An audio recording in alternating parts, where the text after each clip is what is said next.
मोदी और शाह जी ने सबसे ज्यादा आतंक मचाया था।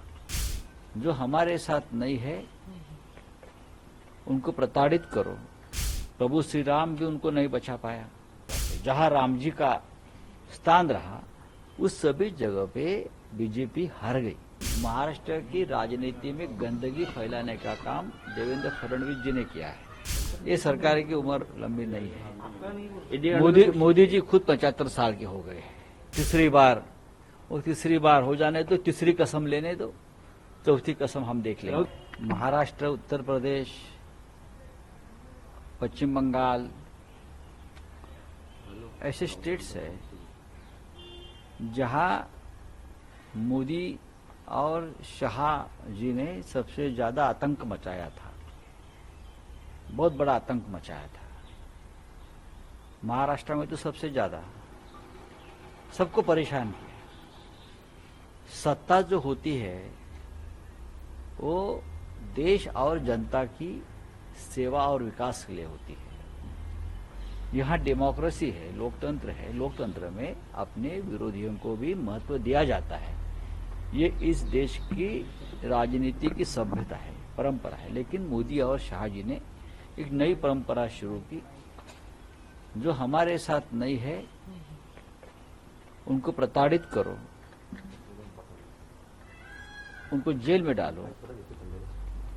महाराष्ट्र में और पश्चिम बंगाल में, उत्तर प्रदेश में ये हुआ तो वहां की जनता ने उनको सबक सिखाया। प्रभु श्री राम भी उनको नहीं बचा पाया। जहां जहां प्रभु श्री राम जी का वास्तव्य रहा, चाहे वो अयोध्या हो, चित्रकूट हो, रामेश्वरम हो, महाराष्ट्र में रामटेक है जहां प्रभु श्री राम का वास्तव्य रहा, नासिक पंचवटी जहां प्रभु श्री राम वनवास के समय वहां रहते थे, ये सभी जगह पे जहां राम जी का स्थान रहा उस सभी जगह पे बीजेपी हार गई। सभी जगह पे। काशी में प्रधानमंत्री नरेंद्र मोदी जी हारते हारते बच गए। इतनी कटुता से हम कभी बात नहीं करते, यह हमारी परंपरा नहीं है, हमारे स्टेट की, महाराष्ट्र की। लेकिन महाराष्ट्र की राजनीति में गंदगी फैलाने का काम देवेंद्र फडणवीस जी ने किया है। ये हमारी महाराष्ट्र की परंपरा, संस्कार कभी नहीं था। हमेशा हमने सत्ता आती है, सत्ता चली जाती है, लेकिन हम नेता हो, कार्यकर्ता हो, हमेशा एक दूसरे के साथ बहुत ही मधुर रिश्ते रखते थे। कभी एक दूसरे के खिलाफ बदले की कार्रवाई से हमने काम नहीं किया।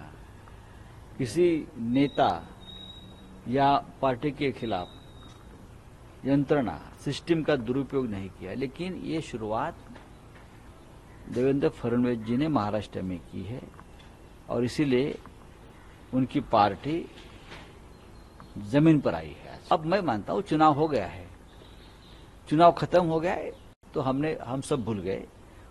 वो चुनकर आए हैं, लोगों ने उनको वोट दिए हैं, वो महाविकास अघाड़ी में रहेंगे। सर ऐसी भी चर्चा है कि उद्धव जी को वापस एनडीए में लाने की कोशिश की जाएगी, उद्धव जी को, ऐसी भी चर्चाएं हैं सर। ये गलत है, अफवाह है।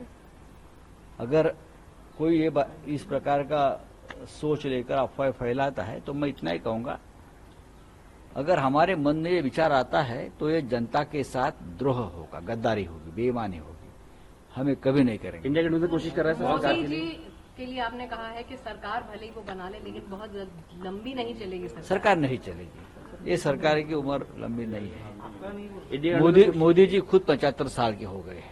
इतना मैं कहूंगा। इंडिया में कोशिश करेगा सर। आप लोग बातचीत अभी जारी रखोगी जेडीयू के साथ या टीडीपी के साथ? देखिए, साल मिलेगी।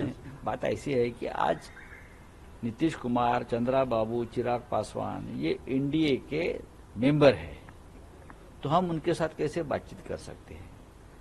लेकिन चाहे नीतीश कुमार जी हो, चाहे चंद्रा बाबू हो, ये सबके दोस्त है, सबके प्यारे हैं। यही लोगों ने सबसे ज्यादा बीजेपी के साथ संघर्ष किया है। यही लोगों ने सबसे ज्यादा अमित शाह और नरेंद्र मोदी जी की तानाशाही के खिलाफ आवाज उठाई है।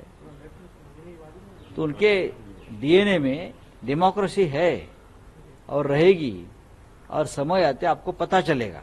सरकार बनाने की कोशिश कर रहे हैं संजय तो सिंह सरकार और राघव चड्ढा आपसे मुलाकात की है, क्या उसके बाद अभिषेक बनर्जी से मिलने भी गए हैं।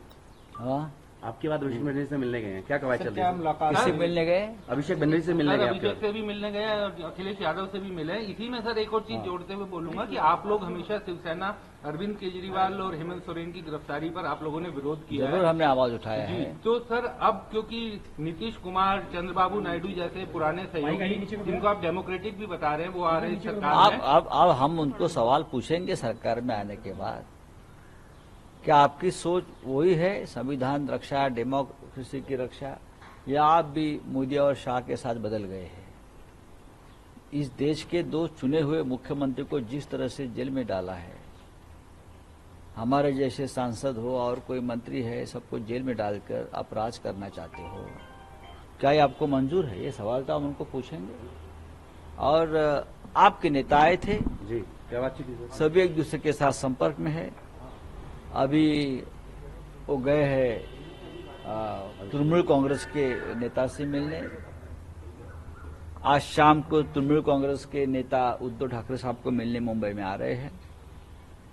तो एक दूसरे के साथ संपर्क जारी है। कोशिश कर रहे थे इंडिया गठबंधन का सरकार बनाने की कोशिश। तीसरी बार हो जाने दो, तीसरी कसम लेने दो, चौथी कसम हम देख राहुल लेंगे। साहब, लोकसभा में राहुल गांधी विपक्ष के नेता हो सकते हैं, अभी मैं कैसे बताऊं, कांग्रेस पार्टी का निर्णय होगा। लेकिन इंडिया अलायंस के साथ चर्चा जरूर चर्चा होगी इंडिया अलायंस के साथ। राहुल गांधी जी को मैंने बार बार कहा है कि नेतृत्व करना चाहिए। वो जनता देश के नेता बन गए हैं, तो संसद में भी इंडिया का नेतृत्व राहुल जी ने करना चाहिए। अच्छा, जहां मोदी और शाह जी ने सबसे ज्यादा आतंक मचाया था, बहुत बड़ा आतंक मचाया था, महाराष्ट्र में तो सबसे ज्यादा, सबको परेशान किया। सत्ता जो होती है वो देश और जनता की सेवा और विकास के लिए होती है। यहाँ डेमोक्रेसी है, लोकतंत्र है, लोकतंत्र में अपने विरोधियों को भी महत्व दिया जाता है। ये इस देश की राजनीति की सभ्यता है, परंपरा है। लेकिन मोदी और शाह जी ने एक नई परंपरा शुरू की जो हमारे साथ नहीं है। उनको प्रताड़ित करो, उनको जेल में डालो। महाराष्ट्र में और पश्चिम बंगाल में, उत्तर प्रदेश में ये हुआ, तो वहां की जनता ने उनको सबक सिखाया। प्रभु श्री राम भी उनको नहीं बचा पाया।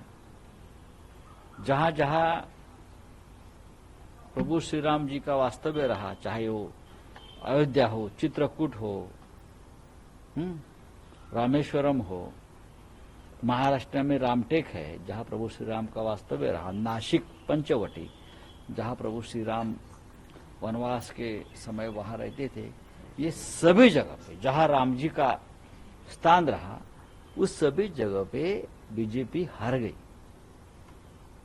सभी जगह पे। काशी में प्रधानमंत्री नरेंद्र मोदी जी हारते हारते बच गए। इतनी कटुता से हम कभी बात नहीं करते, यह हमारी परंपरा नहीं है, हमारे स्टेट की, महाराष्ट्र की। लेकिन महाराष्ट्र की राजनीति में गंदगी फैलाने का काम देवेंद्र फडणवीस जी ने किया है।